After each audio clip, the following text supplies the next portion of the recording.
How to fix Roblox error code 280 on Windows. 1. Update Roblox. 2. Set up the correct date and time on your PC. 3. Delete the Roblox cache at %temp%\Roblox from your computer. 4.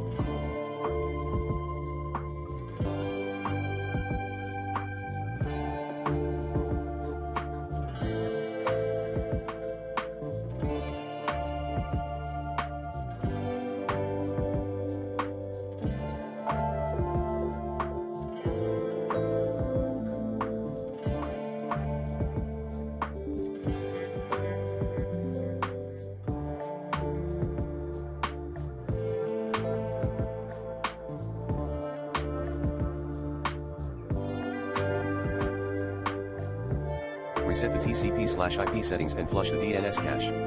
Commands include netshare winsock reset netshare int IP reset IP protocol configuration /release IP protocol configuration /renew IP protocol configuration /flush is 5.